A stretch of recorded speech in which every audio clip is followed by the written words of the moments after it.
issues. Let's see. All right, now. Yeah, YouTube is much better than Twitch, man. It's much better. Why do you say that? Because I don't have issues with it. I think we are live. Okay. Think we're live? I hope we're live. It looks like we're live. All right. We could be live. I think we're live. What up, everybody? You guys ready for Rekthour? What up? The legend Kazonomics is in the house. We're doing it on YouTube just so because this is a special event, you know, like not for nothing. It's, you know, how do they say it on the news? Like special report, you know, on a Sunday at 1 in the morning. Not every day you face global extinction. So yeah, I would say this is a special event. Yes. Enough that I'd bring out the gear to come back and bring it back to where it all started at the Korean Gym. Yep. Real talk crypto with Kazonomics. This is Vix-Mageddon special, the final countdown. So we threw out a Vix chart that we built from extrapolating the VXO back into the Black Monday of 1987. When you draw out what is the giant fear shockwave of the last 30 years, it paints a really crazy picture when you know the timeline for space cash and when we should be getting off this planet. That was timed out to be about 2035, and the shockwave timed out to 2035. The exact timing for why a person like Jeff Bezos and Elon Musk would be dedicating themselves to weakening the planet to hedge the human population. So this is probably the biggest call I'm ever going to make, and probably the call that everybody on the planet hopes I don't get right, including myself. And that's a bad thing. I'm telling you, when I made this chart, I actually got anxiety because I know enough about what's inside these charts to tell you that I would like this chart to not have worked out to look like that. Let me just I'm just sending the link out to Twitter, and I'm gonna pull up the chart on my screen too, so I can see it a little bit bigger. Chart? Yeah. Or should I? How am I going to see this on your screen right now? Well, no, it's your chart. I mean the Vix chart. I know, but okay, I can't see your screen, so I'll just have to you have to tell me what you point at, and I can talk about it since you'll be seeing it. I know the chart, but right. Do I have a way to put what's on your desktop? No, you're not sharing screen, right? You're sharing through the YouTube, so I can't see. No. I can't see it through this app. I'd have to go on YouTube and have a separate window to watch you, right? Probably. All right, cool. That's what I would do. That. So basically what I'm going to do is this. Oh, good. I'm going to blow this up so YouTube can see. So this has the Facebook post from June 9th and the VIX chart here. Oh, they're saying I have an echo? Oh, boy. Okay, cool. Got it. I can see what you're doing.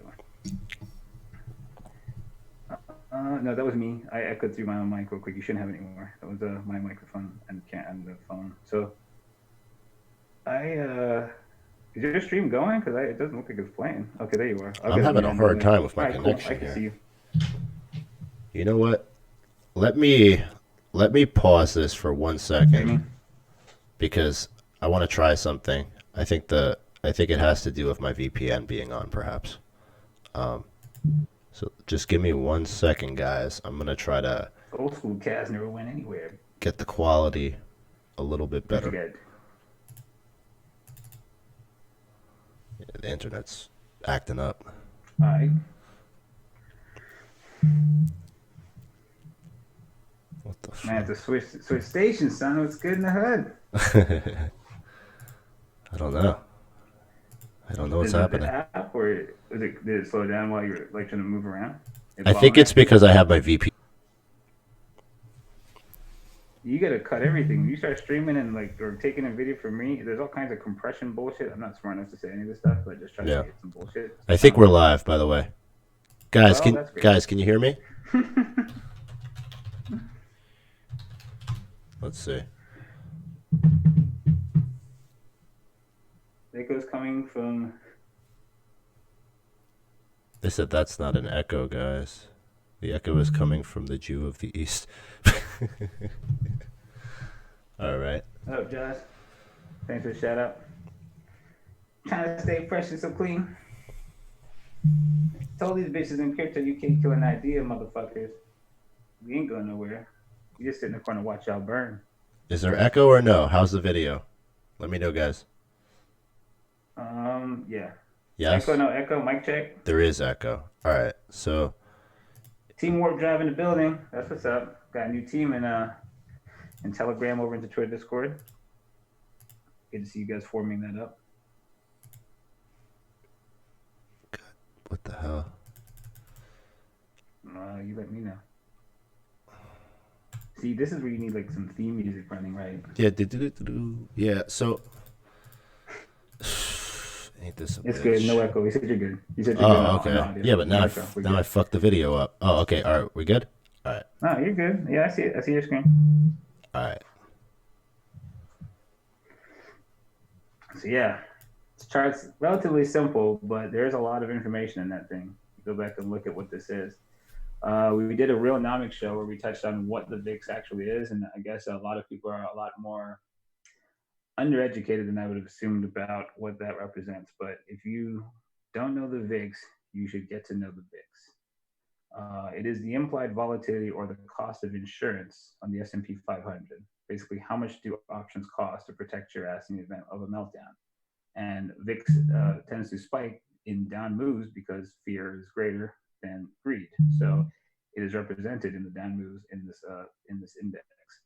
So it makes almost stochastic what is a skewed distribution in markets and is used to basically quantify a qualitative aspect in our emotions of fear and pull it out through those that are attached to the S&P 500 or the options. So by doing this, you actually can see levels of fear that are the emotions and a component of the perception that people have and are entangled with in the marketplace.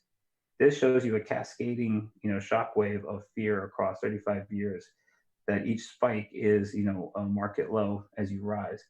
But when there's, you've got something blocking that. So what you can see is like with every spike to that angle, the two that you do have, the drops from it are the most epic pumps you've ever seen. After Black Monday, you rip the 1980s and go flying into the 90s. And after you have the banking crisis, we know what's happened in the last decade. So these massive spikes generate some of the biggest moves you've ever seen.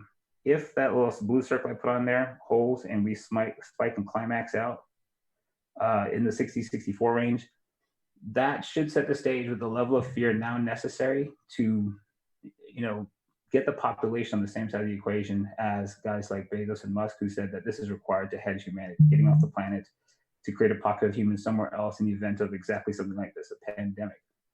This is literally the exact catalyst to actually get the entire world working on leaving the Earth. So this spike holds there. We get one last drop in this shockwave.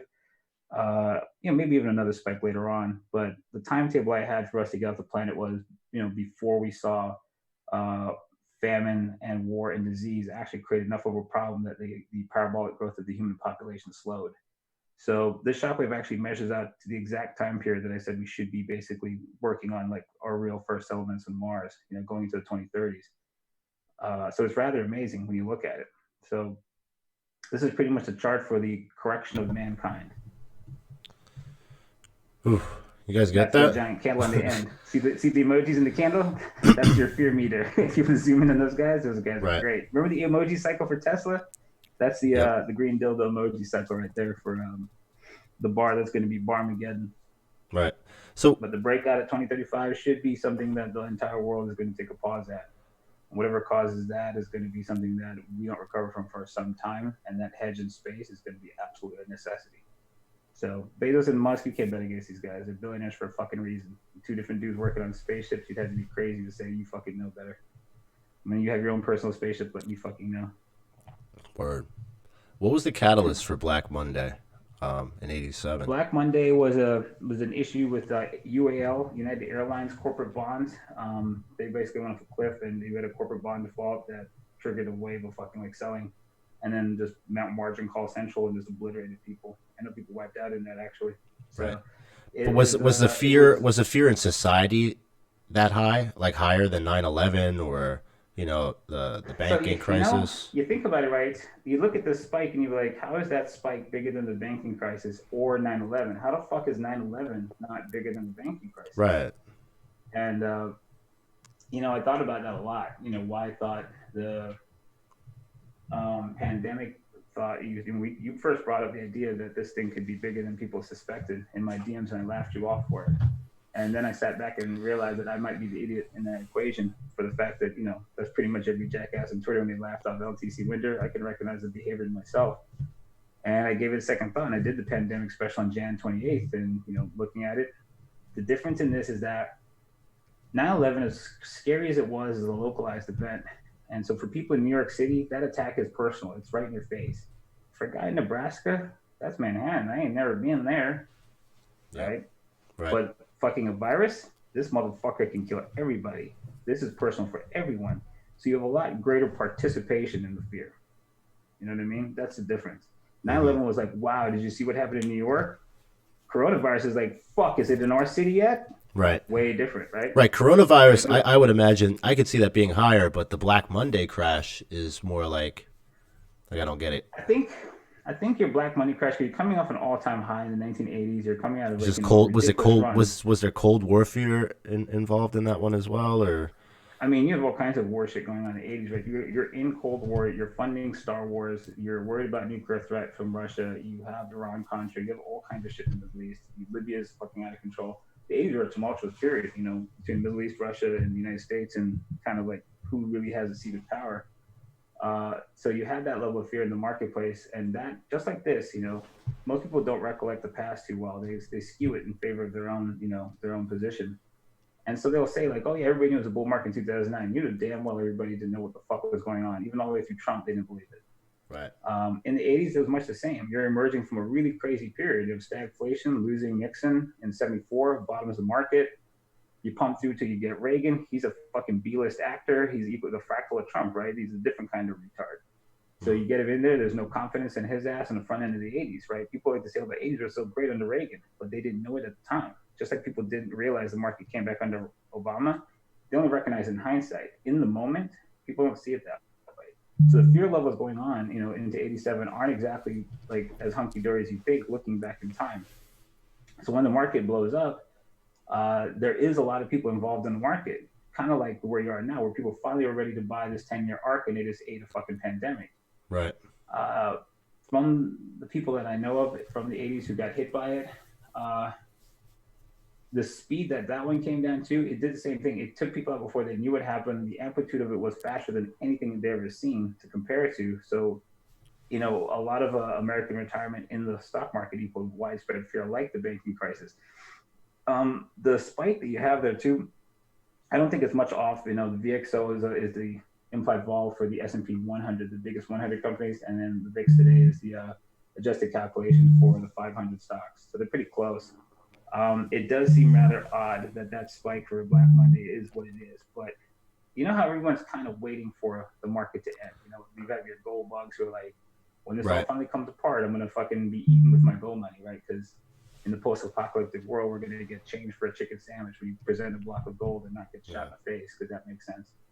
But no, the thing of it is that like people are waiting for that end moment, and the market's almost synonymous with like if that truly comes apart, we come apart.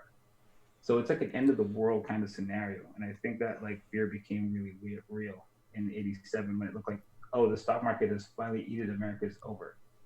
And I think that was a level of fear you had in '87 that generated like a real fear that this was the end times for the United States financially. How 9/11 doesn't generate, now like I said, it just doesn't hit everyone in the face like, oh my God. Everyone feels a crash like that. Like the banking crisis, that's the difference, right? The banking crisis, everybody and their mom lost money. And deflation, everybody's like pockets go dry, right? It's like pool water and having a bunch of floating toys on the pool. In deflation, all asset prices drop, including gold, which you saw happening here with coronavirus liquidation, right? There's no safe haven. The dollar is king in deflation because the dollar is becoming scarce because of the currency is vanishing with debt destruction. You are having actual deflation of the money supply. So the bull market is actually the dollar in that condition, not gold, not anything else. Even if gold may outperform in the fall against stocks, the real powerhouse in this is going to be the bond market and the dollar. So the fact is that these massive collapses in the market, every person that has any kind of retirement of any means feels this. It's like their own personal 9/11. and 9/11 is just personal for everyone who's localized to that area. So that's the difference, right? Once it comes to your shores, you feel it, and that's the difference. Why the market got so crazy once they said this shit's in Washington, because now finally Americans go, okay, it's in our house. Yeah, and an American died too. Finally, that wasn't a Chinese person. Right, so now it's personal. That's when people care, right? Out of sight, out of mind. People give a fuck about one another. They give a fuck about themselves. So now this is believably a problem for everybody in their own faces, in their own personal world, but now it's real, and everybody has that. Yeah. So the other part is this gets way more real pretty quickly. This doesn't get better before this gets worse before it gets better, if ever. Well, and one of the things you don't want is people doubting it off the bat and laughing it off, right? There was real fear with Ebola or SARS. People didn't take they didn't take any logic into what was actually happening and kind of look at it in a critical way, which was the way I was looking at it. I mean, I'm not a panic person. I don't know the first thing about prepping. That's not my thing. I've never really been scared of the end of the world like that type of thing. Or these diseases. I think I maybe fell for SARS when I was a kid, and I was like, this is bullshit, So when Ebola came around and Zika came around, I didn't pay it any mind. I'm like, yeah, fuck that. I'm not getting that.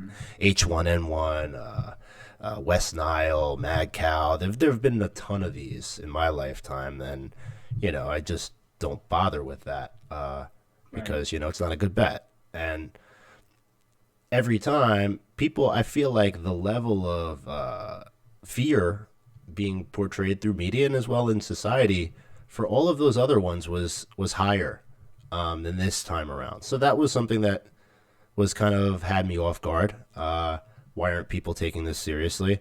And then the response in China, as far as the first thing that I noticed was the bat soup memes and how it became a meme very quickly and a racist meme at that. Where people were, you motherfuckers be eating bats, bro. That's just no joke. I got a bat eating. I mean, there are people there are people in America that eat scorpions and tarantulas and weird parts of it. I mean, if you go to China, have you seen the bat soup? They just fling them in the hot pot. They don't even take the fur off. It's frowned upon. It's a very low percentage of Chinese people that will actually do that. I mean, we're not talking about like the majority of people do that. Most people look at that like it's crazy the way we are. But if you're going to categorize all Chinese people as bat eaters, that's just incorrect factually. And you only need one bat eating motherfucker to get it. Exactly. And I'm sure there are people that eat roadkill in America and states like Kentucky and shit. That's not good for you. Yeah, they eat all that garbage. So, if we're gonna Kentucky feeling the burn. Well, this is part of why you missed the call cast, because you're looking at it the way the plebs are looking at it, and the way I saw it was a fucking distraction. Let's blame it on the Chinese people. Let's blame it on bats and whatnot. Meanwhile, people are avoiding the fact that they have this high security lab that's like right in the epicenter of where this thing fucking starts, and then they had only claimed that it killed maybe 100 people. Hello? They said you're echoing. Which one of us is echoing? KJ or myself? It's me, but it could have something to do. Do you have I don't have the sound on. I don't have any audio coming out of anything. God damn it. I have just a headset and a mic, so I can't possibly be doing it.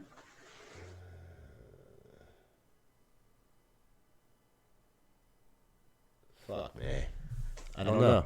I don't know why this is happening. It is trying to make us scarce. Audio fix or not? Yeah. To say it's echoing. Let me try to unplug the mic and plug it back in. I don't know if that'll help. Batman is echoing. Yeah, this is you. Yeah, but I mean, it could be that your sound is too loud, perhaps. I have an earpiece in my ear. You have an earpiece? Audio. I have earpiece too, so I don't know why I would have an echo. I'm going to mute my mic and tell me if there's an echo. Go again. Check it. All right. How about now, guys? Do I have an echo? Testing. 1, 2, 3.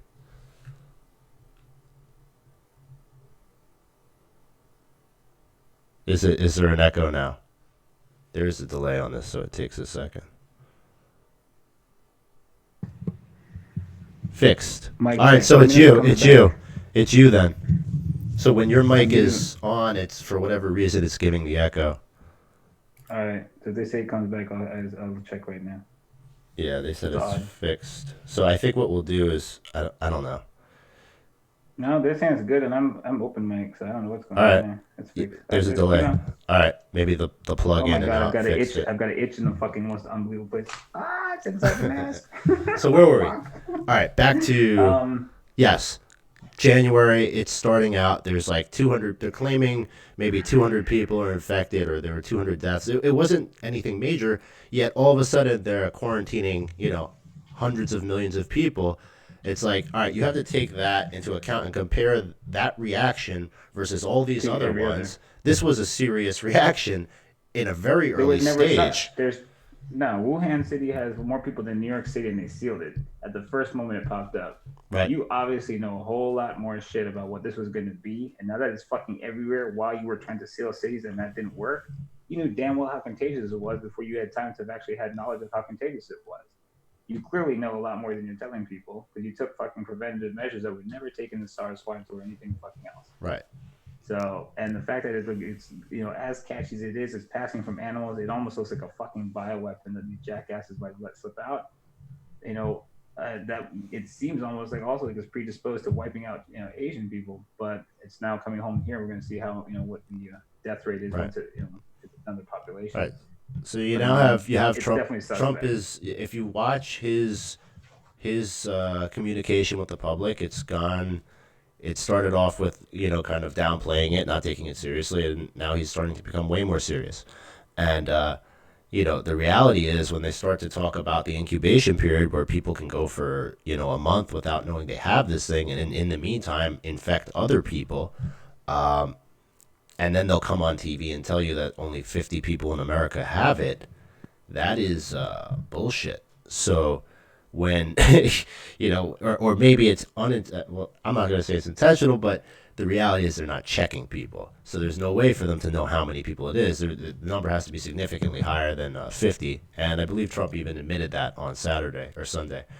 Well, Saturday. they don't have the testing kits, from what I understand, to even do it wide scale wise. And the other part is right. If you say New York City, the financial center of the United States, has coronavirus, when you knew it had it before they said it, it would just be more gas in the market. They even put the news story that New York has it today because we just talked about it and posted a thing on Instagram. We're like, stop lying, New York City. We know damn well you're lying. Right. And then today they come out and say, okay, it's in Albany. Right. He's 50. Okay, no, he's 30 in Manhattan. They're fucking lying. Because Manhattan having it's fucking the scariest thing on the planet. If you're seeing what has to happen to cities the size of Manhattan in China, you're gonna try to actually seal motherfuckers in their building in Manhattan. I like to see pull that shit out for the Second Amendment in this country. They're gonna pop shells through that fucking door. Yeah, that ain't happening. That shit here. So you now have a city that's as transitory as New York that has it with an incubation period long enough that if this motherfucker rode one fucking train, the whole goddamn Eastern Seaboard has this shit by the end of the week. Because if you've ever been to New York City, the traffic throughput of that place is crazy. The fact that they tried to act like New York is the last place to get it when you have a place called Chinatown that's got more motherfucking Chinese running through than any other city in the goddamn country is bullshit. Yep. It was there likely first, and the fact they lied about it and kept it quiet means it had time to leave from every other fucking from New York to go every other goddamn place people go. Yeah. When you talk about the canned excuse of the flu, the flu kills this many people.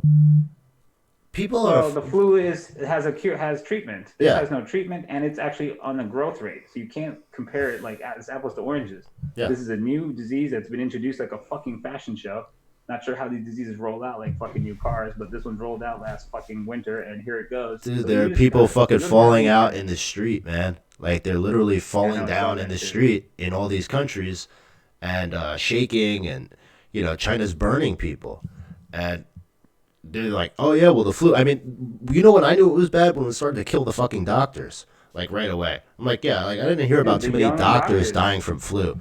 Like this is some real shit. The 20-year-old doctor are the two people with the peak of health, with the knowledge, working in the location for the best access to a chance to treat it, and they're dead. Yeah, it should scare the fuck out of everybody else.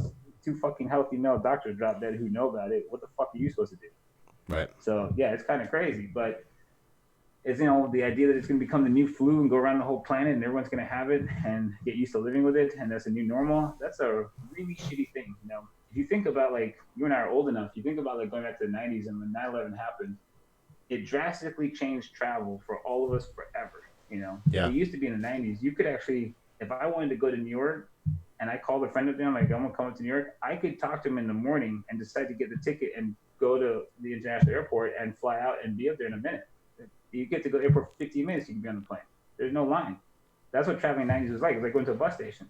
You could decide to drive to Miami or fuck, I'll come up and see you and go shopping. And you could do either because the plane tickets were cheap. It was really easy to travel. It was as convenient as going to take a drive to your friend's house in a distant location. Flying on a plane was really quick. You could be in an airport and seated in your seat in 15 minutes from arriving at the front of the airport. None of the shit you go through today. So once 9/11 happened, it created a paradigm shift in the way that we deal with travel around the world, and it's really crazy. And you kind of always sit there thinking in yourself, well, man, I wish we could go back to the way it used to be. And you Right. always have that thought. Like, I wish things would dial down a little bit. I wish there'd be less fucking terrorism. Is there mass shootings now? When the fuck that start? Is that ever going to stop? That genie's out of the bottle.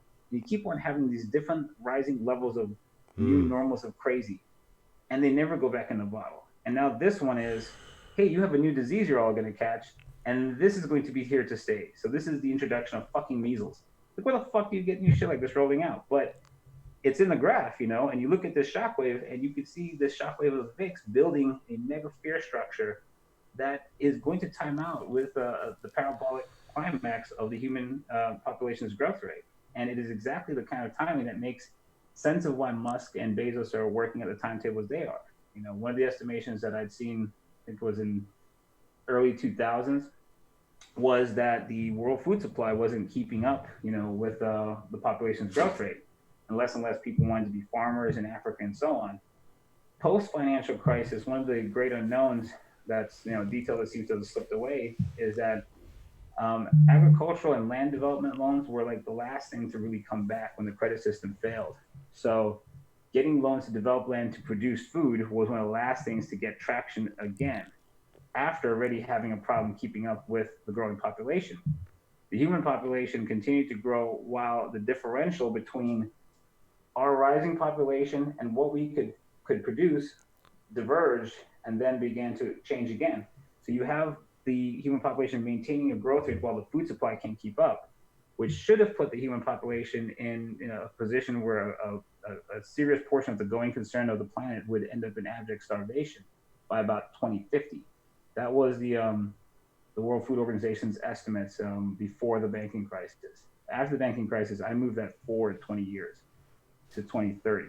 And so I based Space Cash on that timetable, that they were going to miss the projection because they didn't adjust for the missing credit facilities to do agricultural development. That took about 2.5 years to come back online. So that missing capacity, was never going to catch up. And then China in 2015 accelerated the human population by going to a 2-child policy. So all those things combined create the situation that made me forecast in 2015 that we need to get off the earth and get out there and hedge by 2030, which is where Bezos arrived at. And then, NASA, you see everyone trying to keep timetables inside 2030. So my thought process is that they're well aware of this data. I extrapolate what I can from the position I'm in, but there are people who are in the know. Look at the CEOs who walked out of the fucking stock market before it tanked. Right. The head of MasterCard left, Disney left, IBM left, Uber. Everybody knew to fucking walk out literally 1 second before fucking the apocalypse hit. People of those level of means have access to information you and I don't. And the reality is that Bezos is the richest man on the fucking planet. He has access to something you definitely don't, and he knows he needs to fucking build a hedge. You don't bet against the smartest money in the room. You try to figure out where he's fucking positioning, and you fucking follow his ass as fast as you can. And the two of the smartest and most dynamic business people in the world happen to be working on personal spaceship companies. Do you know how fucking crazy it is to say, I'm building a car company? Oh yeah, I'm going to build a spaceship in the meantime. Oh yeah, I sell books. I'm going to also build a spaceship. The fuck ever. People, private citizens are building spaceships. Do you know what era you're in to even fucking say that this is a thing? There are 3 billionaires with fucking spaceships around the planet. That's not a scarce thing. With 1 billionaire with a spaceship, he'd be an anomaly. There are 3 separate billionaires working on fucking spaceships. That's a crazy thought process coming from the childhood where we watched the Jetsons. This is actually fucking real right now. And you have fucking Space Force with Chucklebutt in fucking the White House. That's even crazier. They even called it that. He gets to sign his name on some shit like that because he doesn't even believe in science. But we are in a time period that clearly somebody had to convince his ass that this is a thing. Right. So a guy who doesn't believe in fucking science is funding Space Force while 3 billionaires are working on spaceships, and you don't think there's a fucking problem that needed to get off this planet? You have to be retarded to not pick up on that. This fear shock wave gives a timetable that matches the exact rationale for getting off the planet. And, Bezos is a fucking hedge fund guy. He knows exactly how to read this shit. Yeah. So, yeah, that's a mouthful. So what do you guys think? Fear shockwave, 35 years? Look at this thing. If you guys don't understand the VIX, you're going to have to get to know this thing, because right now it's going to be a talk of the town if we keep pushing. If you look at where he's at right he now, couldn't save his ass from the divorce. He might be a genius with a True. spaceship and his fucking company, but he seems to be a dumb fuck with pussy. So that's just fucking, some people got to say. Everybody's not smart at everything. Because you have a lot of money doesn't make you fucking a genius at heart surgery, pussy, and fucking building spaceships. You might just be spaceships and books. So never apply money as intelligence. That's one of the worst things you could do. You see what Warren Buffett thinks about crypto? He has no idea what he's talking about and still doesn't. Doesn't mean he's fucking stupid. He just doesn't know crypto. Right. So that's as good an example as you're ever going to get, right? Yeah, speaking of, right now you have interesting pre-market action going on. BTC as well. Everything's kind of pumping right now. Believe. Well, yeah, you got an intervention coming from Bank of Japan right now, trying to basically stop the drop, and you're probably going to see FOMC try to chime in too, also to try and soften it. So you have CBs trying to float it. Basically, global stabilization funds in action. Global PPT trying to stop it from coming down. But the liquidity that you're seeing in the market as this thing falls, it's telling you some crazy things. We broke down from the top. There was a news story that floated around CNBC and a couple places that said the market fell intraday, and no one had a reason. You remember the very first big sell that came down? They put a news story out to say they didn't have an explanation for the big drop. That never happens. The news doesn't report, hey, this just in. We have no idea what the fuck is going on. Thanks for tuning in. That was a story. Wow. I only ever saw that one other time in my life, right before the apocalypse and the banking crisis. You had a big sell that came out of nowhere and didn't have a catalyst they could identify to tie to make it believable. So they just reported it as a big move, and we don't know why. Whenever the move is big enough that the news can't make up the horseshit to fucking sell you each day why the fuck it happened, that is always a fucking warning sign. Because why in the hell did you put the news story together in the first place with no fucking answers? Right? That's a level of confusion in the media that tells you that there's a fucking problem. That they didn't get the memo. Happened, and then fucking 1,000-point day comes directly after that news story, because they have no idea. Like, there's somebody big enough moving to move every asset on the fucking planet, and you can't explain it away with fucking somebody's bullshit earnings or whatever the fuck you want. So there is definitely some shit going on, and between the CEOs leaving at the top of the fucking mountain and the timetable I'm telling you about food and what's going on in China and this virus spreading at the speed it is, one of the people in the chat. Sorry, one of the people in the chat said, let me get it. Let me see if I can better read through this thing. Hold on. He said, when the Fed comes, basically the comment was people will forget about people will forget about Corona when the Fed comes in and steps up. But one of the other differences I think is we're in the generation of social media, video, TikTok. And that's part of how we were able to look at China and say, hey, this is serious. Right.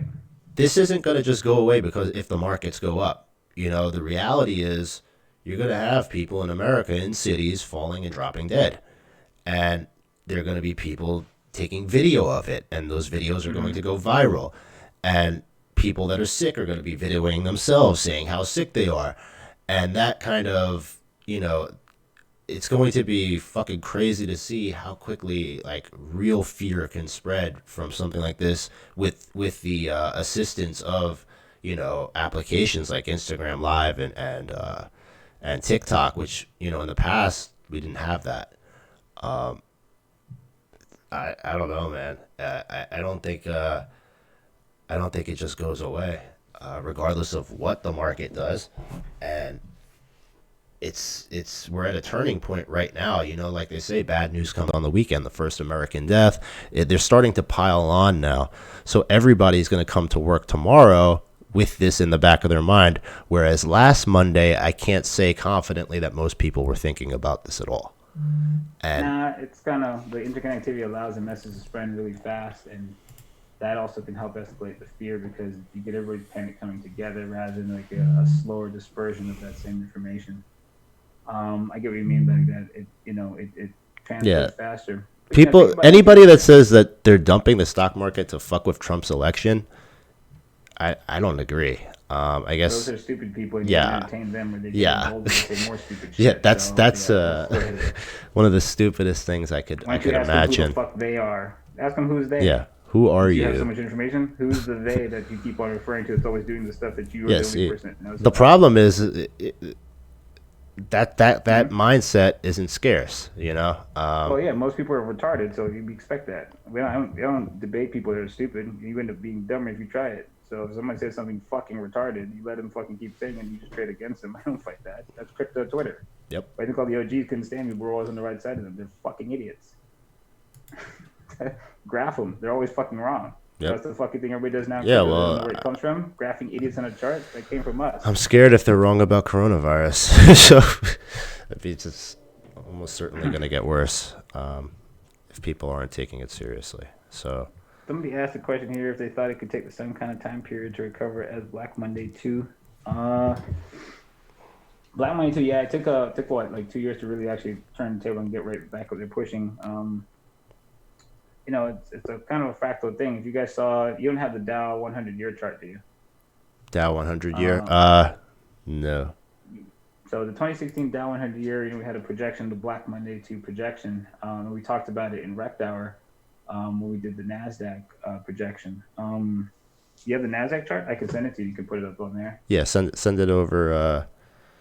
The NASDAQ projection we did on Rekthour was pretty cool. I'll get that for you guys. Yeah. The Democrats are destroying my stocks. Yeah, that's like if you believe that, I mean, yeah. So the Democrats were destroying your stocks from 2009 to 2000 to Trump took office. Yeah. Shut the fuck up. Somebody said that to me. Yeah. Now they want to destroy it. Yeah. So that's exactly how the stock market works. Yeah. I don't like you. I'm going to push a button, make everybody's fucking stuff go down. There you go. Yeah, we're the Democrats. We can do that. Yeah, if you debate people like that, you'll probably. Maybe it's Bloomberg. Bloomberg's doing it. he's mad. That's it. That one guy controls the whole market. There you go. And all the other ones in all the other countries too, just to get Trump. That's why China's going down, and Japan, and Germany, all because they hate Trump and every nation on the planet. Yeah. Egocentric fucktard. Apparently North Korea shot their first patient. Like, they shot the coronavirus patient. They kill him? Yeah, that's what they're saying. Well, they got to work on their medical system. That sounds like not the kind of patient care I would be expecting. That's one way to do it. What the fuck ever. So I just sent you, is that the one I sent you? Yeah, that's the NASDAQ we did. And I don't know if this is true. Somebody maybe is talking shit. I don't know. That sounds pretty fucking crazy. No, but he did threaten to shoot like his ministers if they don't like cure it. I guess. Yeah, he had his fucking uncle fed to a wild dog. Yeah, he's crazy. But I'm not sure if he shot the first patient in the hospital. Boy, people turn themselves into hospital and be so scared. This guy says, Kazonomics, how do you see this affecting crypto, mainly the big caps, in the next few months? Is that a real question or are you fucking with me? No, I'm serious. Somebody asked that. Okay. Crypto will survive. I'll answer that. Throw up the NAS behind you onto the... Oh, wait. I'm not in the right screen. So this was the projection that we put out. Where is it? How do I get it? See a DM in Discord, fool. Now I got to open Discord. Oh, okay. Where should I send to you? In your iMessage? You don't have iMessage. Send it to me in Telegram. Good God. We're making it work, We do the best we can. This is some ghetto rigged ass shit show, boy. If you saw what my camera was sitting on to get the right angle for this shit, because I broke my tripod, you'd be shit. We're making it work. We're making it work. It's part of our charm, Yeah, these two old farts that suck at IT is the whole show, basically. Yeah, the sound is awful. The video How's sucks. the camera working? We're never on time. Yeah, we're supposed to have been on from like fucking 8:39. Yeah, but you get what you get. You get what you need. You know. You get your money's worth, and because it's free. Right. So there's also that. All right. He said my mic is crazy loud and Kaz is quiet. All right, let me see if I can adjust that. Then I was kind of far away. It's all good. Hold on. Let me see. I think I can fix that. I think I can fix that. I sent you the NAS chart. Yeah. How about now? All right. Well, whatever. We're now? like an hour in. Fucking deal with it. You know, like you guys are distracting me. It's very annoying. Like this is what you get. No, I'm never doing this again. And fuck you, all of you. You're all gonna be dead soon anyway. I don't give a fuck. Mitch, if the pandemic doesn't hit, you might have to talk to them later. So you gotta hedge. I hate this. Right? There's always gotta have a hedge. I gotta have a hedge. I hate you. Oh, did I say that? No. But if coronavirus doesn't kill your ass. No, I just hate the tech issues. It's really. Oh, bro, trust me. I figured in 2020 this was supposed to be a lot fucking easier. It's awful. And some people do troll because some people will say everything's fine and then like we'll be going and then some guy will pop up and be like, "Oh, echo," and then everyone will be like, "It's fine," and then I spend 5 minutes and I'm completely distracted. Deal with it, okay? We're moving on. Very annoying. Kaz could be louder. All right, well, deal with it. I don't give a fuck. Now I'm upset. Okay. Where were we? Now, meanwhile, I'm scared. Crypto? I'm scared. All right. Fuck you and your crypto. We're telling you the world is ending. What do you think? They're going to run and buy Cardano now? Like, what do you think is going to happen? This deals with the belief structure of crypto people. Like, what do you think crypto is? Like, you think it's like fucking like, the holy grail from like, Christ Almighty? Like, if people are dying in the streets and markets are crashing, can we put that on the blockchain? Like, yeah. Like that dude just dropped dead. Can we put him into the The chain? virus is literally spreading, but not in the way that virus is spreading. Not the right way. And I mean, see, Pomp fucking jinxes right there. The virus is spreading. Yeah, he did it. That son of a bitch, he got his wish. He done did it. Thanks a lot, Pomp. If you said it enough times. Bankrupts half of crypto and then gives him Ebola. Perfect.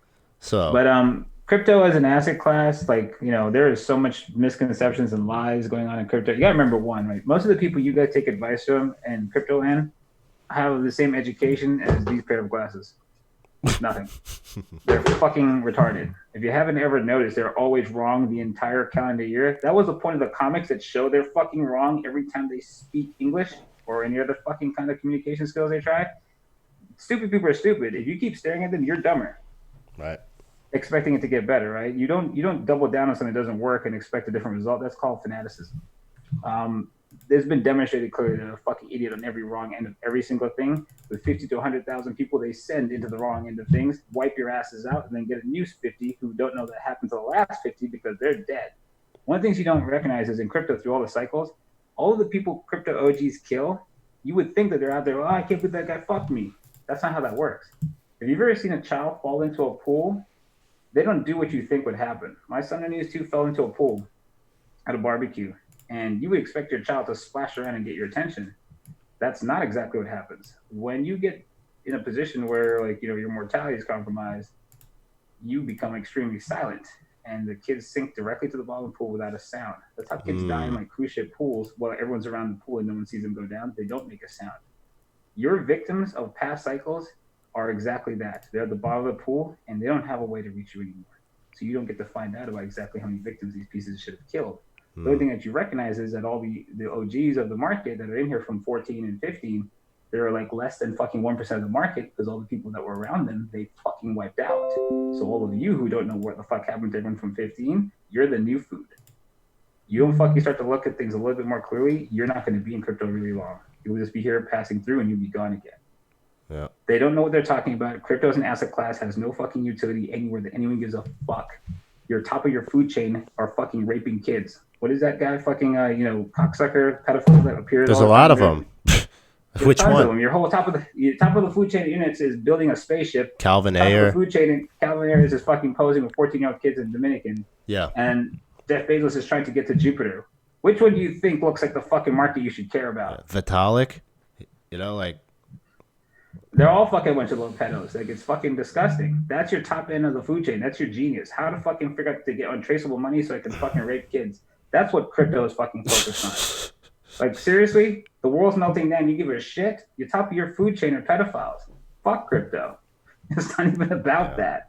One of the things, like, you're not going to see blockchain have a real utility for some time yet. When the internet was thought to change the world, the expectations of people front run reality. That is the mispricing of our emotions and our bias. And what you make money on the market is a differential between what people think and what really is. What I call the arbitrage of perception. That's where money is really made. People tend to overestimate things, and emotions skew your perception of time. So blockchain arrives. Blockchain says is going to change the world by Wednesday. Internet arrives. That one's by Thursday. The reality is, when you look at the parabolic spike that has all the emotions of, like, the world is going to change from this technology, the unfolding reality takes place far later than most of those people have the patience to see. So the people who were in 1999 saying the internet's going to change the world, those guys are, like, delivering toaster ovens right now and, like, oh, stocks are moving? Oh, shit. Yeah, I remember that was supposed to happen back like 20 years ago. That's the way it works. When crypto really finds a place that this technology is becoming a part of, like, businesses, managing assets in space, whatever it's going to become a part of, the people who were initially here in the beginning saying that this was going to change the world, they're going to be fucking at the bottom of the pool. And that's how the cycle really works. That's why they'll get the call right, but they won't benefit from it. Because a good call with bad timing is a bad call. And that's what most people do. Because they don't get their emotions and biases out of their estimations of what they think is going to happen, because their ego and greed make them part of the story and they want it now. So they distort reality around the person, and they don't deal with reality at all. They superimpose the bullshit they want on top of it, and they make decisions with that, and that's what kills most people. Right. Cash that. That's the memo. Yeah, it's like you could look at, like you said, which stream was it? Marijuana stocks, same thing. I mean, dude, I remember, it was the same thing. Marijuana is legal. The whole world's going to change. I'm long. Yeah. Tilray. Wrecked. the crypto cycle. Yeah. And now marijuana is everywhere, right? Everybody and their mom is smoking weed. So right. Why isn't marijuana booming? Well, because it's not a mature market yet. You still can buy just as much weed as readily from your street dealer as you can from the dispensary. So they don't have the supply cornered, and you don't have a real markup if you don't have a monopoly. So as long as the street market and black market still exists, there is no real monopoly for the businesses that you see in the stock exchanges. Marijuana is still an immature marketplace. It's not like tobacco, right? You can't go buying substitutes for cigarettes. You can only go to Marlboro and those guys.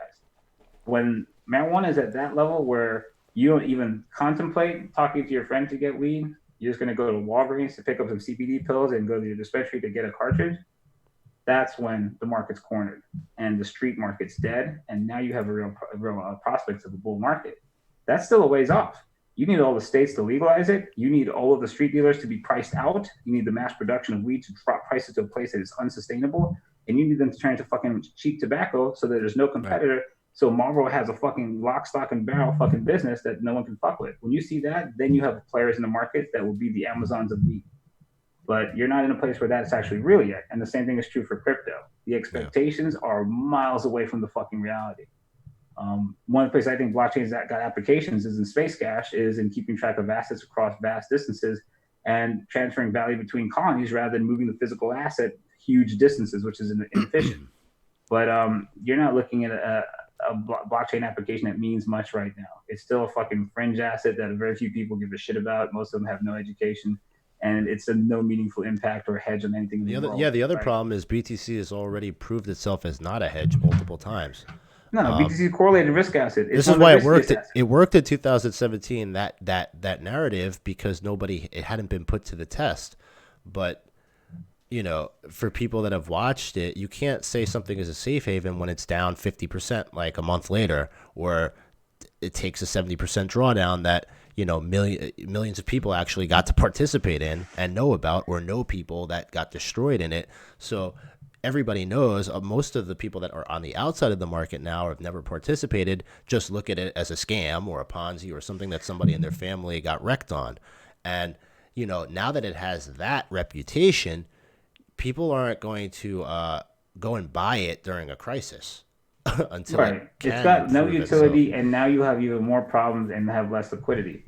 I mean, if you look at Bitcoin for 2018, right, it fell the whole fucking year, and so did all of crypto.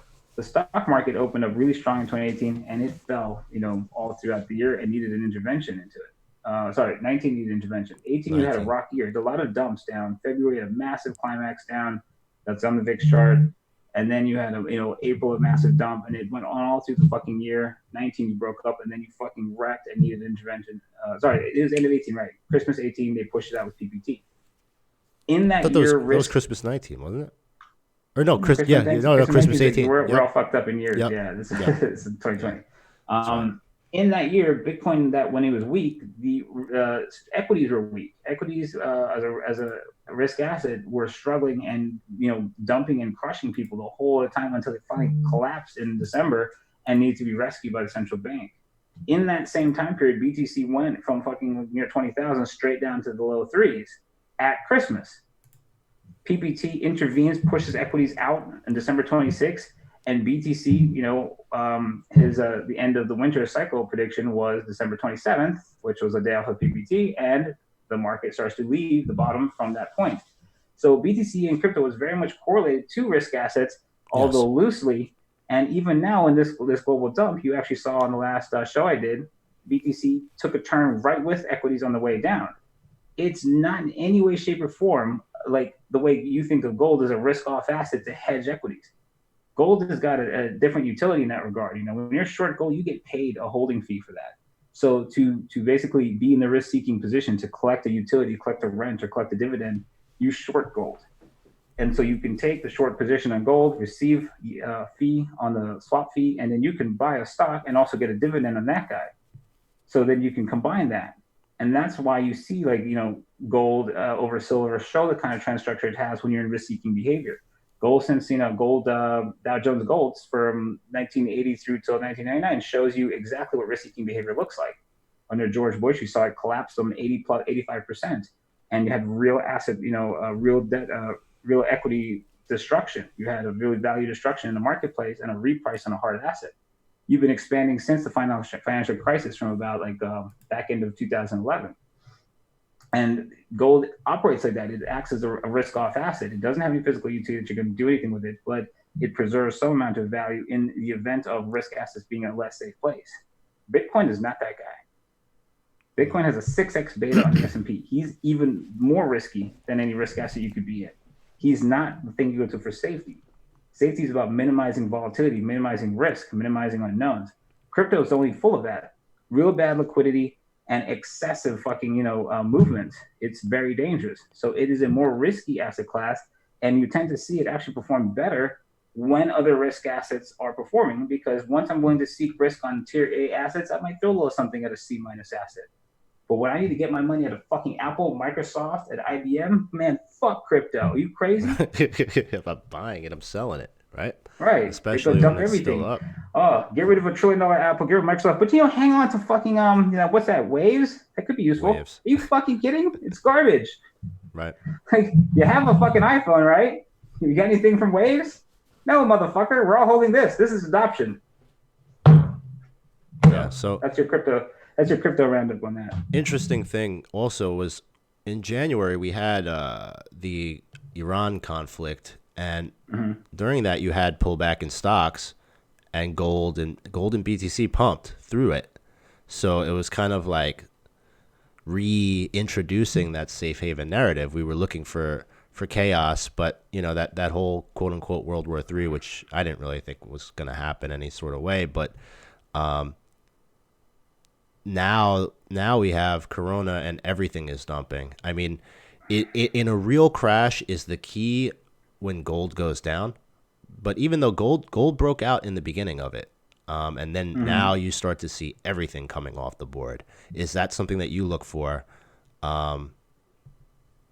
something to be really bad, I guess, when you see every asset giving back? Well, and that's it. Like in risk-off times, you'll see gold outperform stocks. But when you get full-blown deflation, the dollar is king. And so if you go back into the banking crisis and you look at it, you'll see that. You'll see gold running while the market was to break down in 2007. But then when the gas pedal hits and there's like just a mass liquidation post like mid-September, all things fall in unison. And that's super dangerous. That's when you have to know to move to cash. Like it's not something you want to stand in front of. If you saw the kind of percentage moves that like, things like Microsoft and Apple were making in the drop, it's not like, a rational exit. It's a get me the fuck out of here before I take any more damage from something I know is much worse. It's indiscriminate selling, like clear the books of all things. Yep. Get me out. Get me into cash. Get me out. It's panic. And that's what you saw, like a big seller willing to drop the market to the floor before anyone knew what the fuck was going on because he knew it was going to get worse. Yeah. And this is one of the things I tell you. Good TA puts you in the same place as good FA. I don't have to know that motherfucker got information that the coronavirus was in the United States before it was fucking announced it was in the United States. He moved in such a way that he put a footprint in the price to let you know he knew something serious enough that he has fundamental information that nobody else has. So that is maybe not having the exact fundamentals he has, but knowing where the guy who has it is in the price. And he laid down fucking like massive volume surge and huge wave down before anybody knew there was a real problem. And that was your tell. There's something else you don't know, an unknown in the market, which means there's greater risk, which means caution. So, we have to watch how it develops, but definitely watching the CEOs at the top of the food chain run out the door, massive selling come to the market without any real catalyst anyone can see, and then the news starts showing the people at the top of the food chain move in the way they should. Information flows to the market asymmetrically. They get it first. They know exactly what to do with it. And when you come to the realization of what they believe, that idea is fully priced. So, the news gives you information, but not for you to follow in the way you think. Many people are looking to the news to tell them what to do. The news is a source of information that, generally warps the public's perception of reality. What the public infers from the news is more important than what the news really says, because a price is just a consensus of our belief structures on a graph. So what's happening to your belief structure is what you read is more important than what you read says. A lot of people try to take the news at face value. You should be more interested in what happens to the reader's mind after reading that news you saw and read, right? We don't trade the news. We trade what the news does to the perception of the market. That's a big difference. And a lot of people think that like, oh, the news said that this is this, I should sell. No, that's not how you should take it. What you should look at is what everybody else garners from that news, and it helps you to understand what the broader market perceptions are changing to. That's what we make money on, arbitrage of mispriced perception. You better understand the perception before you try to gauge what they've mispriced, right? Makes sense, right? Right. Yep. Right. That's a mouthful too. I don't have any water, and this mask is hot as fuck, so bitch, you better carry this. I need a break. Yeah. No, man. For the people listening, that's something that you got to get. It's super important. And, Kaz talks about rule of the atom, and we had a nice example of that. What was it, last weekend with the fight? I mean, in my personal life, I don't know anybody that bet on Fury. I know plenty of people that lost money on Wilder. Dude, people got wrecked on Wilder. You could have seen that from the first fight. Wilder was lucky to make it out of the first fight. I went out with some friends, and we were at a table of about 8 of us, and people were trying to make side bets. I wanted Wilder to win, but I knew Fury had a very good chance. In fact, I thought, the smart money would probably bet on him because Wilder needs to get it right once, and Fury needs to pitch the perfect game. But still, he's got a puncher's chance. Fury was the better boxer. Nevertheless, everybody at the table was trying to make side bets, and nobody wanted Fury. Literally, nobody could get a bet. Nobody could get action on Fury. And I'm like, shit, I'd take the bet. But I just, we're talking about $20. I just wanted to root for Wilder. But I told him, I said, look, nobody wants Fury. I'll take him, but you're not going to win. And they kind of laughed it off. I'm like, yeah, let's just watch. I don't want to bet. But of course, everybody was shocked. And it's always that way. It was just crazy. It's pretty crazy. It's always the thing that we least expect. And that's life. And not only was it Fury winning, it was Fury by knockout. So the bet, the smart money, the bet would be Wilder by knockout because Fury will win on points. So if you're a betting person, you would get even better odds than to bet Wilder with the knockout. The odds on Fury to win by knockout were crazy good. Nobody took that one. They're like 450, right? Plus 450? At least. Yeah, there was something crazy, yeah. And it's exactly, that happens generally a lot, right? The thing that we least expect is the thing that keeps surprising us. That is actually a function and a rule of the system. It's not like a one-off. Most people think the jinx is fucking a joke. Should I stop going to the gym? I mean, I stopped for the last few days. The gym is a petri dish. Everyone's sweating on fucking hot and touching everything. Yeah, I'm a little concerned. Yeah, that's definitely not the place if you want to fucking insulate yourself. Don't ordering things from Amazon right now. They're saying this stuff can live on surfaces. You're gonna get that shit fucking express delivery, no charges, right to your door. Some fucking piranha. So be prepared, guys. This is serious. It's not. It's no bullshit. It's not to spread fear. This is a reality, and pretending like it's not happening is not going to help you. This is called being proactive. At least, at the very least, keep your eyes open. If things start to look worse, have a plan. At least have a plan. You don't want to be caught with your dick in your hand when the world is fucking burning. And then now what do I do? Well, you got to die now. Have a plan. I don't know what the plan is. You can work up any kind of fundamental scenario. At the end of the day, you trigger fundamentally on an idea, but you don't enter the market unless you have a technical structure to support it, because you're not dealing with two bodies of thought. A lot of people say, well, the market fundamentally looks like this. I know about the technicals. No, listen, you're dealing with one source of information, and technicals or fundamentals are looking at two different perspectives on the same body of work. So you're not dealing with two totally different things. Good technical will put you in the same place as good fundamentals. They're not two different stories. So you enter the market, trigger on your ideas fundamentally. But your entry should always be technically aligned with that idea, and if it isn't, you have to be willing to say that the idea could be wrong. I was talking about life, forget the market. Like when I say have a plan. That's applicable on or off the charts, right? You have to deal with reality for what it is. I'm not saying everything I say is applicable on charts. Behaviors are fractal. Right. This doesn't matter if you think everything I'm saying is charting or not, it's not. It's everything around you. The same decisions you make in life are what is on the chart, right? The chart is a graph of your actions based on what thoughts you had that preceded those actions. It's not different. You make irrational decisions in fucking crossing an intersection, you're going to get hit off the hood of a car. You make irrational decisions in BitMEX, you're going to get hit off the hood of a car. That's just the way it fucking works. Right. So I'm saying the same thing, right? You may have a bias or belief about what you think it's got to be, and you're sure it is. And if it doesn't fucking show up in reality, you can't force it there. If you try that, that's just a crazy person. Be willing to, accept the fact you could have made a mistake. And just because the market did something you can't explain, it doesn't have to be manipulation from the central bank just to prove that you didn't know what you're saying. You really don't think the central bank manipulates stock prices just to make you look silly, do you? At the end of the day, you could just be fucking wrong. 10-year bull market in stocks, everyone said, oh, it's the Fed. Oh, it's this. Oh, it's QE. Market drops on Corona. I want to buy the dip. I thought you motherfucker said it was the Fed. Remember all the bitches crying about how it's the Fed all the way up? Now look how many people want to buy the dip. We're all these pussy ass bitches last year talking about, oh, Apple's flying on the Fed. Now you want Apple bitch at the same price you didn't want it 3 months ago? Shut the fuck up. Mm-hmm. That's all of everyone you're watching right now. Buy the dip. And those same pieces of shit that saying the market went up on the Fed. Yep. How come it's not fucking mispriced now? These were saying that a crash is coming. The fucking crash is coming, and now they want to buy. Right, because they really weren't fucking saying the market wasn't really crashing. Those fucking fuckers missed the move and they wanted you to lose. Now it's down. It's my turn. That's the fucking part of how some people get flooded out of the market. Oh, It's this, it's that, it's QE. You know what, bitch, you don't have it. Because if you had it, you wouldn't give a fuck. You're talking about that shit because you don't have shit, and you wish you would crash so your punk ass can get in. So now that you've got a fucking pandemic and it's down fucking 50%, all those stocks that were floating on QE, that Obama and fucking Trump bullshit, oh, you want to buy them? So you really want to tell the truth to everybody around you. So you want everybody to lose with your ass. And that's exactly what you see. Everybody fucking fighting each other and pushing each other and peer pressuring each other into being the same piece of shit that has no idea what they're talking about. Amen. Hey, fucking man. Church. That's some real shit. Church is in session. Man, I'm having some regrets of my own, man. I went to one of these Korean spas with my wife. Oh, you got corona. Yeah, 2-3 weeks ago. You ever go to one of these things, man? This was some other shit. No, I'm not trying to get corona in bad soup. What's wrong with you? This was before it was like, I didn't realize, but it was that much of an issue. You be on that bad soup. Stop lying. Bad soup, man. Yeah, these fucking Korean spas are something else, bro. Like, you don't even know. I'm telling you. You go in. Is there anything like that Korean bitch who took me to the restaurant and I'm good? No. I'm not saying not in a good way.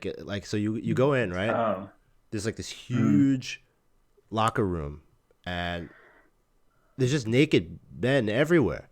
It's they're that sounds awful. Yeah, it was not what I expected whatsoever.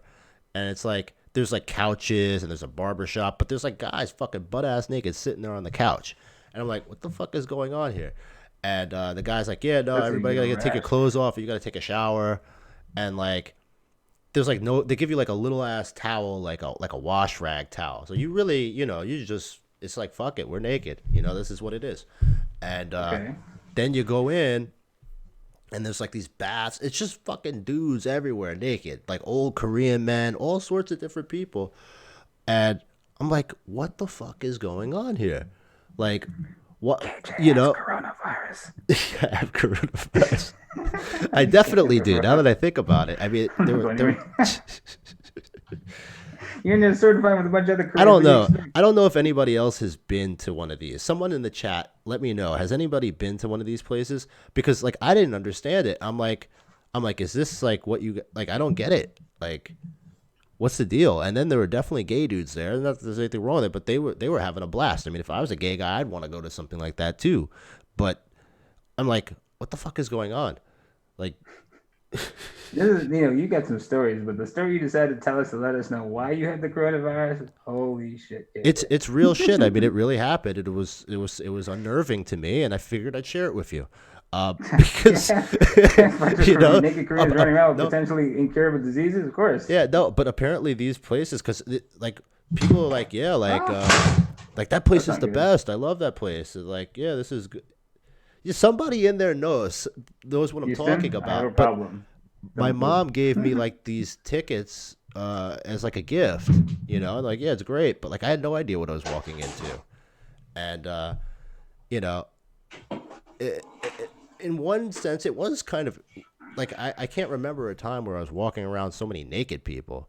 It was like a nudist colony, but only guys, and yeah, it was weird. It was very weird. Well, I'm glad you had the experience. You, not me. See, these people are. I'm not making it up. Well, after the Korean restaurant with this crazy bitch like kung fu chopping my food with her scissors and shit and give me dirty looks, I think I'm good on the Korean experience, bro. In some cultures, if you are scared of getting naked in the spa, they don't trust you. What? Yeah, I mean, clearly because like they were very free about it. Like I'm sitting there and I'm like, I want to go to the sauna, right? And there's this old ass Korean guy comes sits down next to me. I'm like, so like, do you come here often? Like, what's the deal? Like, I'm like trying to talk to him. I'm like, is this like all it is? Because I didn't know there was another level. Are you making small talk in the buff? Is that what you're telling me right now? Great. I felt uncomfortable.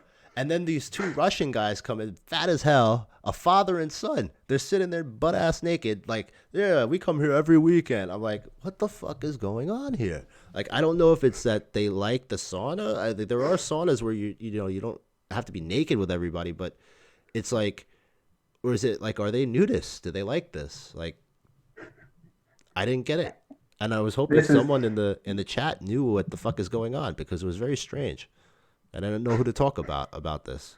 It's been bothering me, and now I think I have coronavirus. So I could speak on a lot of things, but I have no idea what input you want on that one. This guy said it's literally part of Korean culture, these spas. Yeah, but there were like people, there were white people there, there were black people. It wasn't just Koreans there. There was like all sorts of people there. It was very strange. I don't know if I have coronavirus, but if I do, would you still want to be friends with me? That's basically what you're going to get in there, right? No, these were like official Korean people. That's Korean as fuck, what I just did. Are you kidding? That's how every Korean sounds. No. It does. No. Can you show me some of Chad, that? right? Chad, right? Get the fuck out of here, man. Fuck you. Fuck you. You don't want to hear about my fucking Korean naked story? Then you can fuck off. Deal with it. How about crypto? What bag should I buy? These motherfuckers want you to shill them shit, and then when it doesn't go well, then they want to blame you for it. It's like, it's the stupidest thing. Like, I don't shill crypto, so yeah, I'm all about you helping yourself. Since I returned to YouTube, I've been trying to give them like really good like kind of content that's like puts them in the right position, let them make decisions for themselves, but also kind of help them out at the same time. But it's like they want you to show them like some fucking pump and dump coin and tell them that's where CNBC comes from, right? That's what they want. People want.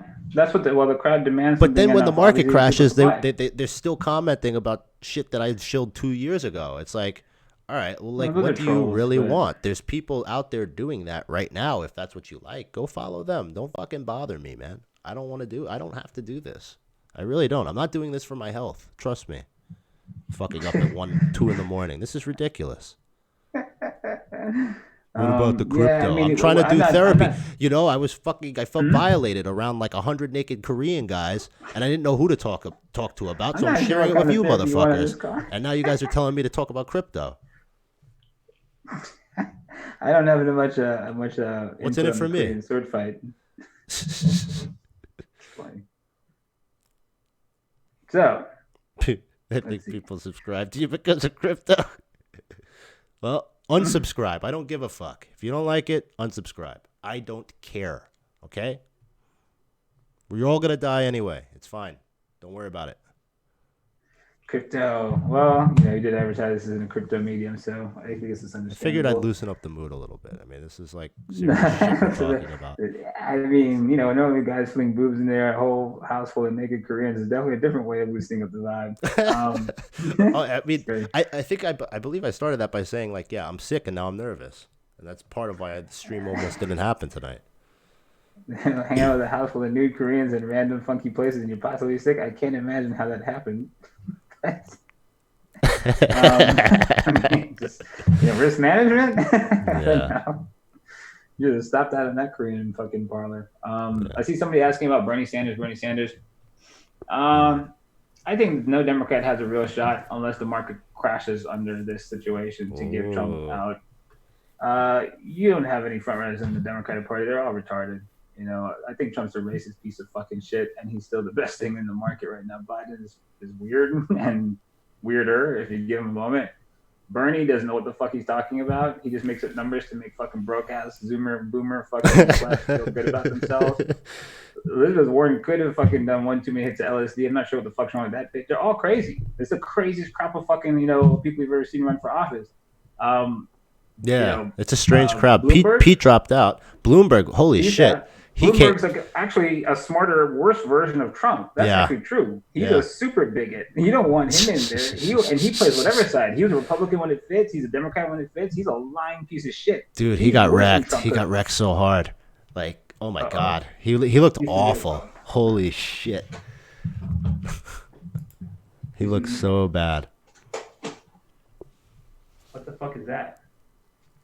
Oh, that was crazy. I didn't even know that was out. I thought I was about to shut down. Fun battery the whole show. That's weird. This guy said Bloomberg. Yeah, Bloomberg probably Bloomberg's paid that guy. guy. How much did he pay you? Like this guy's got. Bloomberg is.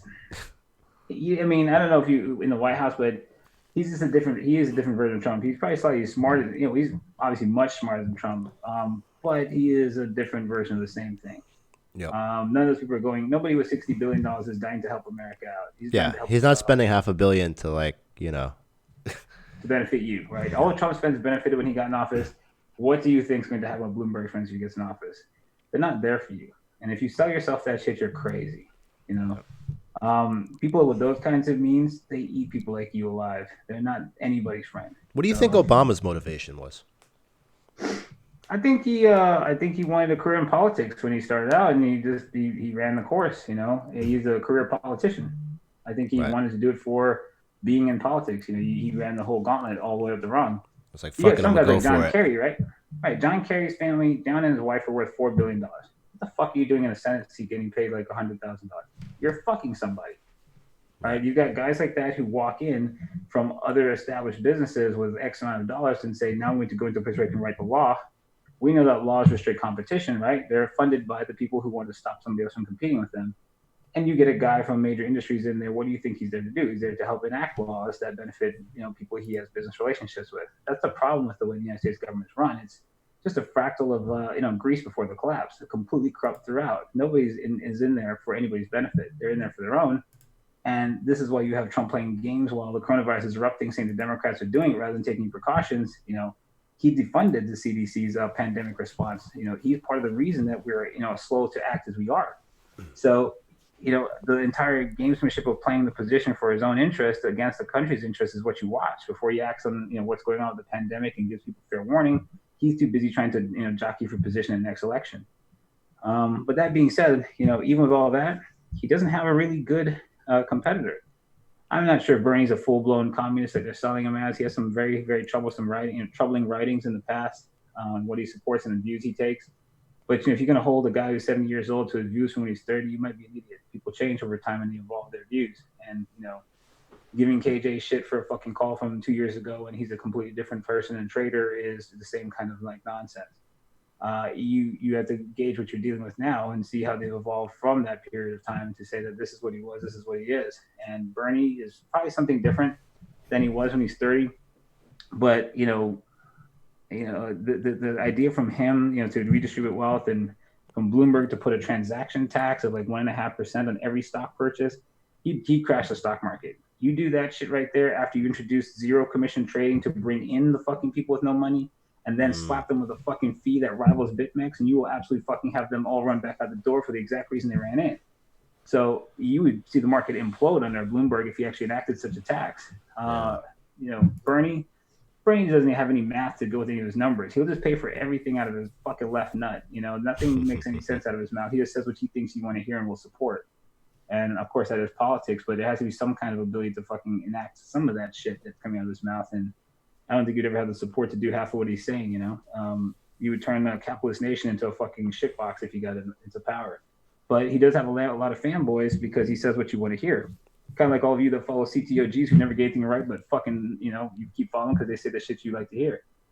They're salespeople. There's a difference, People who are speaking real shit, you're generally not going to agree with it a lot. People who are salespeople are going to say the shit you want to hear because you're fucking pleb and you want to be so bullshit and they'll sell it to you. So you have to decide what you want first before you go out there looking at information. If you want information to be shaped a certain way, you'll shape it. If you're willing to be objective and look at it and field it and look at it against other information and weigh it out, then it's worth looking at, things objectively to do that. But the reality is most people don't want objective information. They want to be told what they want to hear. And that's why news evolved, like Fox News to be opinion-based for conservatives and MSNBC for liberals, because that's what they wanted. So they couldn't tell you what it was anymore. They had to tell you what you needed to hear. And the marketplace fulfilled the demand that the crowd said they wanted. Right. It's to your detriment, but you can also weaponize that if you understand what's being done to the crowd from, the institutions they demanded supplied them this bullshit information. Ultimately, you're trading against those perceptions, right? So it depends on your vantage point on the situation. You may have an advantage if you understand how to look at it from another perspective. That was wordy. That was good. In circles for that. That was good. Anyways, what time are we at? How long are we running here? We're at 1 hour and 17 minutes. I think we're almost done, right? Unless I don't know. Unless we're gonna hear another one of your testicle Tuesday stories at the Korean fucking spa. No, never again. There are no more. So, anyways, we decided to put the show together to speak to you guys, on some things here, looking out many, many years at, what the future holds for us, and historically going back to the 80s. Some of this way before you crypto guys were alive. Context matters, and I'm putting it into context 35 years of VIX rather than people looking at the anomalous moments of Black Monday or banking crisis or Asian contagion or 9/11. The reality is, the chart tells a story unfolding over time of people and their perceptions, and this gives you a context of what you're actually looking at in the super macro.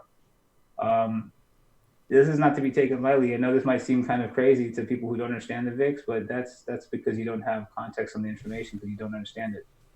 This is probably the scariest chart I've ever made, even though I've got all these fucking silly ass emojis on it. This is a crazy fucking chart, and the only one of my projections I hope to God does not fucking play the fuck out, because this is fucking the apocalypse right there. But I have other components to this with Space Cash, and it really does fit the bill. It fits right into exactly what we're looking at for us to leave the planet and fight for food and fight for control of the moon's orbit and weaponization of space and all of that. You're in a crazy period where the fight for resources is starting to become kind of obvious. And most people didn't think that was such a thing, but there is a problem. There is a problem with food. There's a problem with space. There's a problem with survivability. Africa is being moved on by China for their resources. China needs resources. In the wake of the pandemic, China now needs to reestablish trade agreements and just trade with anybody who wants to touch them, because right now they're the pariah of the world. So you're going to be in a scramble to get your footing back when this at least gets under control. Everybody who's been smashed into the dust is going to have to fucking run back to claim their positions on the field, and that's where shit's going to get really interesting, because now you're going to have a recognition that the world actually can be taken out with a single event, not a war, something that can be unseen and get everybody. That Iranian leader Rouhani, he was in the fucking room with the guy who died three desks down from him. You'd see a world leader drop from a fucking disease, that's a new kind of day. Because you don't Yeah. need an assassin's bullet now. It's You never can die happened. in your most protected position from something that fucking can walk right into your office with your own fucking allies. This is real fear. If you see a world leader go down from this, the whole rest of the world leader complex is going to be like, okay, so this isn't about my private security. Holy fuck. You know, and that's what it's going to become really real if it gets to that level. I mean, it's really real now, but it can have, you know, degrees of really realness. So it definitely is a situation worth watching. Blowing things off and dismissing them is usually to your detriment, you know, more times than not. There's a lot more information around this and, you know, what we can present in an hour. But Yeah, it's the definitely something Kaz's worth VIX paying chart attention is to. here. I'll show you where it is. I have it right here. It's Oh, okay. they're asking for the VIX. I'll put it back up for you guys. It's But it's on KJ's wall too on Twitter. so It's on looking at my VIX, wall on like, Facebook and Insta. I mean, this this is an area where it's stalled, like, basically, you know, a few times now. Like, how fast does the next bar come if it goes up? And what do you think it takes to, like what did that look like in the banking crisis? So, like, let me pull it up. You stalled a little bit in September, and then you gassed in the back end of September. You know, what happens is in this kind of situation, you remember when the market was going up and you get a negative story and it keeps on dipping and recovering, it's like, wow, the market keeps shaking up bad news. In a bear cycle, the market exaggerates bad news. So you're in a very fearful state and people exaggerate the perception of, you know, what the content they see is. Every next shoe that drops will push the market harder in the downside than the way it was when the market was in a bull phase. You got bad news out from trade deal, this, that, and the other, and it shook it off on every dump. You know, because on October 16th it went from 27, it wicked down to 27 and bounced to 77 in one day, and then closed at 70. What are you reading? This is October 10th, 2008. Oh, you're talking about the VIX. Yeah, well, yeah, the VIX north of 21 is pretty much Dangerville. So anything playing between 20 and 70, none of that's safe. That's all fucking liquidation, though. The VIX really risk assumption begins south of 21. So anything up there equals craziness. And you'd say, oh, a VIX falling from 40 to 20, that 25, that's I should go into that. As long as you stay in that elevated range, the expectations of volatility in the near term are ridiculous and usually exceeding that in the back term if you've gotten up there at the speeds you've seen. Right. So that means the market is in a rational state, right? Fear trumps logic in the longer term. And they don't see risk-seeking behavior in such a state of the market. You want to see the VIX sustain 21 and lower for you to see normal risk appetite resume. And you can see that historically if you look at the VIX and look at them across the last 30 years. There's something to be said for the duration that it spends up here as well. Yes. So if you look at him, he is a parabolic, like a stalactite. He's a spike in 9/11 and Asian contagion, all of them. He just spikes and down, spikes and down, spikes and down. The one big difference is banking crisis. He sustains in a high elevation for like months. And that is like the apocalyptic event, right? If this VIX doesn't come right back down from the spike you see, all hell breaks loose and continues to break loose the entire time it sustains. And you've never seen something like the banking crisis. It was just sustained fear for fucking months, right? He climaxed out in September and he bled all the way into the front of the year. And it took a half a year while the market still rained off a fucking cliff while he declined. As long as an escalated level, he's dangerous. So it's telling you what the market, you know, market's expectations of movement are. And if they're really ridiculous, then, you know, it means there's exceedingly more risk than you would want to take. So it is risk off until that abates. This is like the nerdiest fucking show we've ever had. What the hell? It's important. That's like too much details. Anyway, it's called Vix-Mageddon. So we're giving you guys a crash course on understanding the VIX and what it means to you and what it represents in the marketplace regarding the perceptions of the participants and their fear about it. So Vix-Mageddon, introduction to the VIX, hardcore for crypto people. So you guys understand. So you guys have Bitcoin VIXs, you know, so this is not something that's just only in stocks. Implied volatility is a very important fucking piece of information to understand in markets and what it represents. And that's why I thought bringing a chart like this that's got a very unknown index to the bulk of people to you would be worth bringing to you because it's something you should know about at this point with what it has behind me. That is some serious shit that is on the screen behind me. That giant green dildo right there, is not to be fucked with. If that occurs, trust me, it's like a fucking extinction level event to see something like this happen. I'm not even fucking playing. That will be the thing that fucking corrects the parabolic of the human growth rate for the entire recorded history we have, and that'll give you your first signs of a real crash cycle in human and mankind. If that occurs behind me, Angeloid asks, it'll be serious. in regards to that bar, the correction of mankind or Barmageddon, what's the difference? Barmageddon. It's Barmageddon. It's a bar. It's a candlestick. Right. Mageddon. It's a fucking joke. It's the end. Barmageddon is Armageddon in the candlestick represented in this graph of fear. It's a joke on the giant green building. Come on, that wasn't obvious. Are you fucking serious? No, he was saying, like, what is there a difference between the correction of mankind and or Barmageddon? Or you're just Can you picture fucking mankind correcting 15%? Could you picture like fucking 8 billion humans dump barring down? It's the same. No. That's called Barmageddon. If you see a billion humans correct off the fucking global complex, trust me, you'll understand Barmageddon. There you go. This doesn't take that much effort. Should be pretty basic. No. Anybody else? That was it. So Scary. I don't know. Hopefully you guys enjoy your crash course on the VIX and a little more discussion on perspectives about how to look at this corona situation that's gripping the world and, you know, liquidating every risk asset around us. Until you see that VIX sell out, running in and try to buy the dip is the risks are going to outweigh the rewards for you. The amount of shots you might take and the amount of damage you might see, you're going to need something amazing just to pay you back. Knowing when to play and when to fold them is a thing, right? And patience is a virtue. You never had to rush in to try and catch the tip of the spear in 2009, nor did you have to do that in the panic of December 2018. If you were patient, you could find something to find your way into with a much less, less dangerous entry. This is probably the same thing here. As much as you want to buy the tip of the spear and have the absolute, what you call the quote unquote best price, be intelligent and mitigate risk. Don't sit there and rush in where everybody's saying the same thing. Everybody's trying to walk in front of a train. Trust me, that's insane. It's a terrible idea.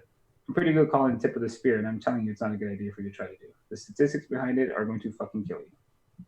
Yep. Let this thing mature. Let it sell out. Let us get an idea that they have visibility in slowing it down, a vaccine on the horizon, and get some of the massive amounts of unknowns that lie around us out of the way. Every next state they say that somebody has it, every next person that drops dead someplace is going to be a shock and awe, like, oh my God, it's getting worse. That leaves too many unknowns and too many catalysts for increasing fear in the general public to say that you have a good, forward visibility on seeking risk. It's just a very bad environment. But also, I mean, I was thinking about this too, because it's like they inject fear into the market to get people too scared to buy. At what point is the fear, like, how do you distinguish the two? Well, so, right, you have like one media station putting out, they paint pictures depending on the station that puts it out. Corona had enough sources of information worldwide to be able to get an objective read outside of what each outlet was trying to paint to their specific viewers. And that's a lot of what I do is, like, Fox may say X, Y, and Z, and CNN may say it ABC, and MSNBC may say blah because they're weird. But they're all saying, they're trying to communicate something to each body of people that are looking at them. Person from this angle is looking at them, person from this angle is looking at it, person from this angle is looking at it. I need to sell the conservative view, the liberal view, and the fucking, nut job view. And there's a piece of information that's sitting in there in front of all the different angles they're presenting it that doesn't contain an opinion. It's an idea that they're giving an opinion about. And there's a way you have to look at it to basically pull out, well, you're trying to make him believe this about that. And you're trying to figure out what you're trying to get the bulk of the people to believe, because that's going to have to condition the information and make it and make it biased and eliminate some things to present a specific view. And if you watch them enough, you can kind of tell what part they're trying to delete. You watch conservatives, right, on Fox speak about Obama. They hit everything to let anybody know that you should have bought the market, and he had signed a Recovery Act and had the central bank and Buffett and everybody underneath him planning on how to reflate assets. They deleted all that to paint him in a bad picture. Fox then deletes everything about Trump lying his fucking face off to paint him in a good picture. And MSNBC does the exact opposite. So if you watch both networks and watch how they're lying to their viewers, you can put together two halves of the lie and actually come out with, two negatives can make a positive. You can actually figure out, you're trying to get those fuckers to do X and those idiots to do Y with this. Right. That's the best analogies I can guess to give you, like using information. You don't have to take it directly at face value. You have to be able to look at it and think about it objectively and separate the person's belief that's embedded in the message and look at the information that the message contains and make a decision yourself.